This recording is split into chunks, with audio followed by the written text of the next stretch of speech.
Teman-teman sekalian, kita masuk ke sub-pokok bahasan kedua, yaitu prinsip, kriteria, dan indikator investasi sosial.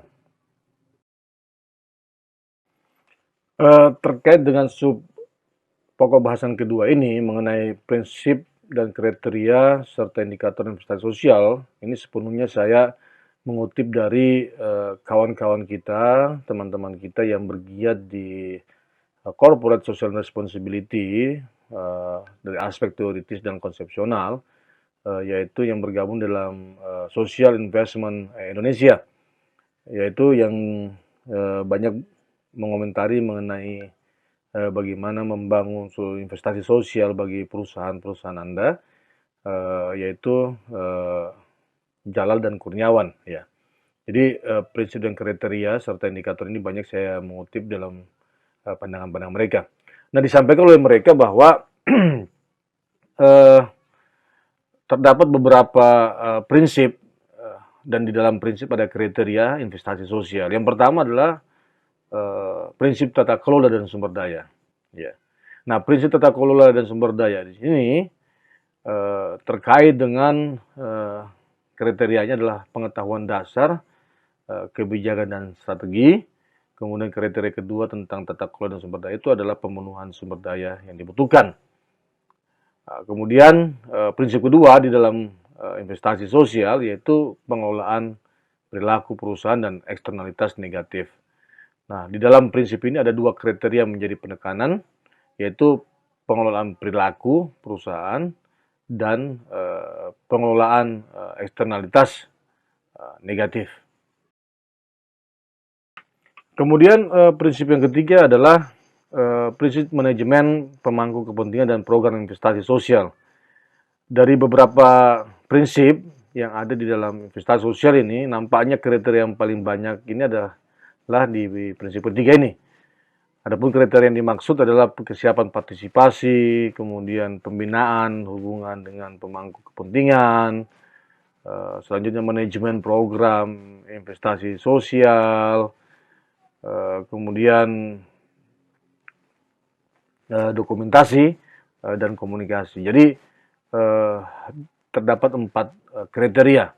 Nah, kemudian prinsip yang keempat yaitu prinsip terkait dengan kinerja investasi sosial, meliputi kriteria kesesuaian realitas dengan rencana, kemudian integritas sosial, kesejahteraan, kemandirian, ketangguhan, dan keberlanjutan, serta strategi keluar dan penyerahan, serta pencapaian tujuan perusahaan.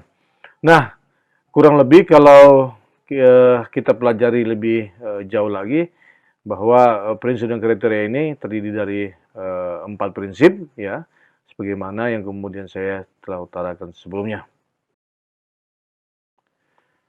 Dengan demikian, kalau kita membangunkan matriks, ya, hubungan antara prinsip, kriteria, dan jumlah indikator yang dibutuhkan, nampaknya terdapat sebanyak 4 prinsip di dalam investasi sosial, kemudian 11 kriteria dan 44 indikator. Dan indikator yang paling terbanyak itu berada pada kriteria pengelolaan eksternalitas negatif, ya, pada prinsip kedua, dan pembinaan hubungan dengan pemangku kepentingan yang memiliki 5 indikator, manajemen program investasi sosial 5 indikator, dan integrasi sosial, kesejahteraan, kemandirian, ketangguhan, dan keberlanjutan pada prinsip yang keempat. Teman-teman sekalian, di sini menunjukkan bahwa sebenarnya dalam menyusun kriteria dan indikator ini sangat tergantung dengan kemampuan kita mendefinisikan dengan baik situasi dan kondisi yang ada. Saya mencatat bahwa pengukuran-pengukuran seperti ini sangat tepat kalau kita mampu kemudian menyusun indikator yang sangat sensitif. Nah, untuk rujukan ini saya mengutip Jalal dan Kurniawan tahun 2020 karena di beberapa media dan beberapa referensi nampaknya mereka berdua inilah yang kemudian banyak menseriusi tentang bagaimana pengukuran tentang investasi sosial ini. Nah, saya ingin memberikan gambar sedikit tentang indikator, ya. Nah, seperti misal dalam kriteria pertama, indikator yang dimiliki itu kurang lebih sebanyak 3, ya, dalam prinsip tata kelola dan sumber daya, kemudian kriterianya adalah pengetahuan dasar kebijakan strategi. Di sini ada beberapa indikator yang perlu kemudian dipahami. Saya kira juga semakin banyak indikator semakin bagus, tetapi tingkat sensitivitasnya harus semakin baik juga. Contoh kasus misalnya Jalal misalnya mengungkapkan bahwa indikator-indikator yang memiliki tingkat sensitivitas dalam kriteria pengetahuan dasar kebijakan dan strategi, misalnya meliputi prasyarat pengetahuan yang memadai tentang pemangku kepentingan dan isu yang materialnya, kemudian aset dan kebutuhan masyarakat, kemudian data kelompok sasaran, serta prioritas pembangunan nasional dan daerah. Juga indikator terkait dengan kebijakan tertulis yang lengkap dan ditempatkan pada level tertinggi dengan menyebutkan secara jelas kelompok sasaran utama dari investasi sosial dan seterusnya, dan juga bagaimana kemampuan merumuskan rencana strategis. Saya kira bahan ini akan saya share kepada teman-teman, kepada mahasiswa agar dibaca, karena terkait dengan prinsip kriteria indikator ini sangat sudah lebih jauh dijelaskan oleh Jalal dan Kurniawan.